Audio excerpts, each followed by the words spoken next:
merupakan dari usaha-usaha manusia dan semuanya dalilnya pun ada. Itu intinya Ahlussunnah wal Jamaah. Kemudian Ahlussunnah wal Jamaah inilah yang menjadi bagian dari pemahaman yang dianut oleh NU, Nahdlatul Ulama. Kapan munculnya NU? Kalau NU muncul pada tahun 1926. Namun Ahlussunnah wal Jamaah yang muncul sejak Rasulullah. Itu karena Rasulullah ma'ana alaihi washabi, apa yang ada pada diri saya dan sahabat-sahabat saya. Nah, namun dikuatkan dengan NU karena pada waktu itu pada tahun 1924 yaitu Hijaz yang waktu itu sebagai rajanya adalah Syarif Husain. Syarif Husain itu adalah masih keturunan Rasulullah dari garis Sayyidina Ali, yaitu Hasan dan juga Husain.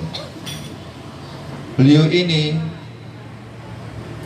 diruntuhkan oleh seorang yang menamakan dirinya itu adalah Abdul Aziz bin Saud yang dikenal dengan Ibnu Saud. Abdul Aziz bin Saud ini yang dikenal dengan Ibnu Saud. Bin ini kan anaknya Saud.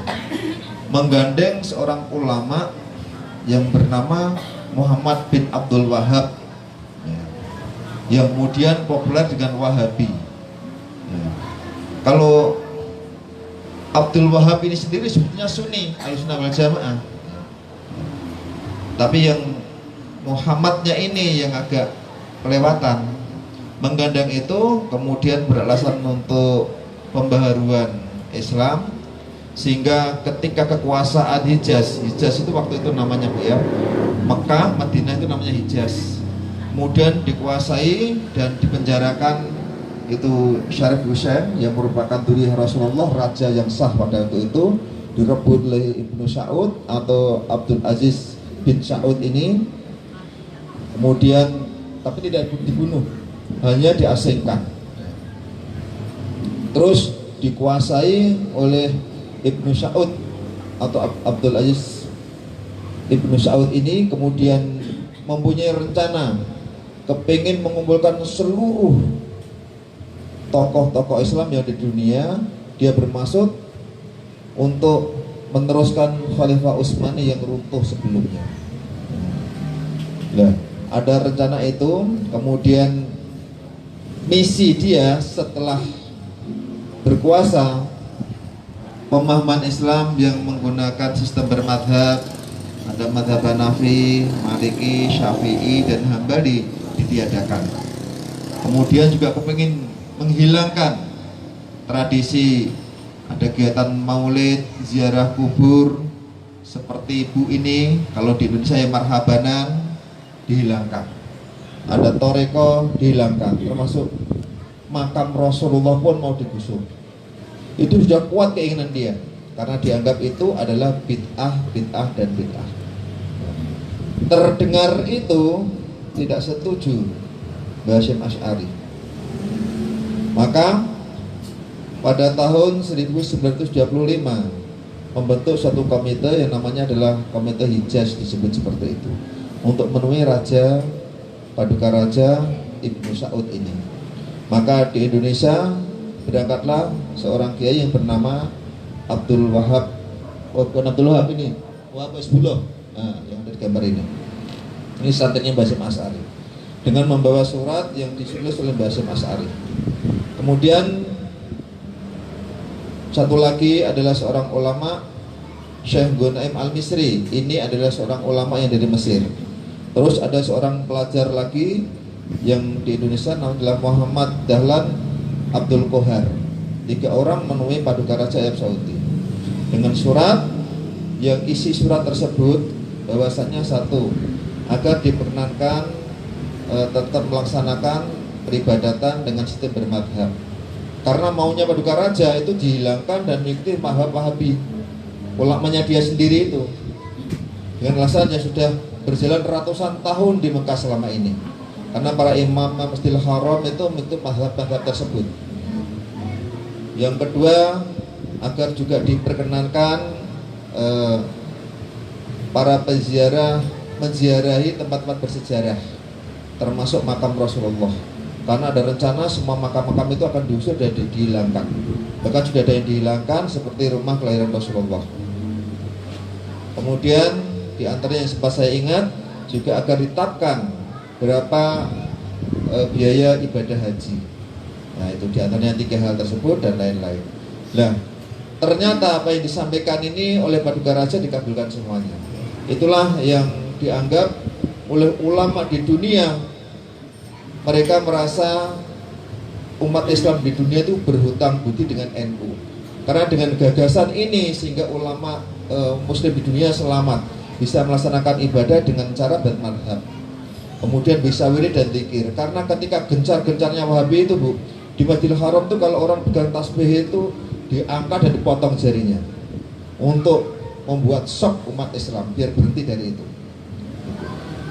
Kemudian juga makam Rasulullah yang diajari itu memang mau digusur, tapi dengan gagasan ini kemudian tidak digusur, hanya sekarang dibatasi, tidak bisa masuk, masih lumayan, dan seterusnya. Ini muncullah kemudian pada tahun 1926 dikuatkan dengan didirikannya organisasi NU Nahdlatul Ulama. Ini juga sudah menjadi bagian yang sudah lama memang direncanakan sebelum-sebelumnya. Di antara adalah inspiratornya adalah beliau ini yang dari Madura, Syekhona Khalil Bangkalan. Dikuatkan Basyam Asy'ari ketika di Indonesia itu dikirimkan ada satu kotak yang isinya tasbih sama tongkat, dimaknai untuk segera mendirikan organisasi. Kemudian istiqoroh muncullah Nahdlatul Ulama. Termasuk lambangnya ini pun ini juga istiqoroh. Kiai Ridwan itu istiqoroh karena lambangnya itu bingung seperti apa lambang. Ternyata ketika istiqoroh muncul lambang di langit itu seperti ini, ada lambang gambar macam ini. Inilah benar ditulis, digambarkan. Jadi semuanya memang istiqoroh. Basyam Asy'ari juga sama, ketika hendak mendirikan NU juga istiqoroh. Ternyata Rasulullah menjumpai beliau sampai 6 kali. Memang adalah organisasi yang diridhoi. Dan Basyam Asy'ari dan turunannya termasuk Gus Dur di sini juga sering komunikasi dengan para nabi yang masih hidup sampai sekarang, di antaranya Nabiullah Khidir. Itu. Kalau bimbingan, jadi memang kita beruntung bisa berada di organisasi yang sampai sekarang bisa solid.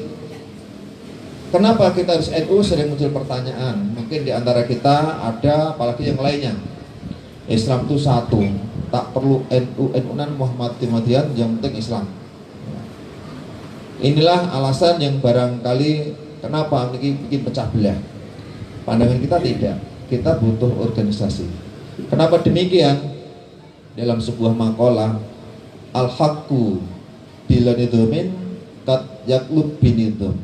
Suatu yang benar itu akan kalah dengan suatu yang batil yang terorganisir. Contohnya apa? Sudah jelas. Paduka Raja Syarif Husain bisa dikalahkan oleh mereka yang sebetulnya salah, bahkan gosok direbut kuasanya oleh Abdul Aziz Ibnu Saud. Demikian juga kalau NU ini nggak sulit, mungkin negara kita mungkin akan terus-menerus kacau balau. Tapi karena kita kuat sejak dari sebelum merdeka untuk mewujudkan negeri merdeka, kemudian merdeka mempertahankan kemerdekaan yang disebut dengan resolusi jihad, itu karena solidnya NU. Kemudian digoyang dengan perang saudara zaman PKI. Alhamdulillah dengan kuatan NU kita tetap bertahan. Hingga sekarang ini masih juga digoyang-goyang, bahkan sampai akhir zaman itu tetap ada riak kecil. Ya. Maka berorganisasi itu perlu untuk menguatkan kita. Dan insya Allah kita berada di jalan yang benar. Itu. Siapakah yang pertama kali menjadi pengurus NU? Waktu itu disebut dengan Rois Akbarnya adalah Basyam Asy'ari. Kemudian tanfidnya adalah Hasan Dipo. Jadi waktu itu adanya Rois Akbar. Kemudian berikutnya setelah Basyam Asy'ari wafat, tidak mau para ulama itu pakai Rois Akbar. Karena apa? Demi ta'dzim dengan Basyam Asy'ari. Selama setiap ulama mau diangkat Rois Akbar, gak mau, merasa tidak sanggup. Ada yang tidak datang kemudian dijadikan ketua. Kemudian dia mau tapi dengan syarat diganti bukan Rois Akbar. Biarlah Rois Akbar itu menjadi milik dari Mbah Hashim Asy'ari, yaitu dengan Rois Am sekarang ini. Seperti wakil presiden kita itu mantan Rois Am. Kalau orang salah membaca surat kabar Rois AAM, tapi bacanya Rois Am, artinya ketua umum. Ya. Kemudian ada Banom-Banom, nanti kita lanjutkan pada pertemuan yang akan datang. Baik, karena besok mau ada acara sehingga harus cepat-cepat, maka pada malam hari ini nampaknya berapa kali, 2 kali lagi Bu ya? 1, 2, 3, 4, 5, 6, 7, 8, 9, 10. Di luar 30. Cukup? Ya? Apa? Di luar ada 2. Di luar ada 2, yang di luar siapa ya? Kiai Ali Sato Iya. sama Mas Kosim. Al-Makarum Ustadz Ali Sato. Mas Kosim. Ya, sama Mas Kasim ya. Sedang berembuk untuk acara yang lebih besar. Baik, marilah sama-sama kita awali dengan membaca istighfar dan syahadat terlebih dahulu, dengan harapan doa-doa kita dijawab oleh Allah SWT, yaitu hajat kita secara jamaiyah organisasi MBCI di Sukupang yang sudah sering kita sebut. Semoga Allah ijabah dan Allah mudahkan untuk terwujudnya harapan kita semuanya, dan juga hajat yayasan kita yang menyengkuyung adanya apa yang kita mohon pada Allah. Kemudian secara jam'iyah semoga Allah menguatkan persatuan dan kesatuan kita semuanya. Kemudian hajat kita masing-masing tentunya juga ada yang nanti bisa kita sebut di saat kita melafalkan di tengah-tengah niat. Kemudian mohon pada Allah agar kawan kita yang tidak kita usung untuk menjadi anggota dewan, yaitu Bapak Haji Misbahul Huda serta Bapak Hendri, semoga Allah ijabah sehingga dapat menguatkan dari organisasi kita dan melancarkan kegiatan kita demi mendapatkan ridha Allah SWT. Astaghfirullahaladzim, astaghfirullahaladzim, astaghfirullahaladzim, alladzi la ilaha illa huwal hayyul qayyum wa atubu ilaih. Asyhadu an la ilaha illallah.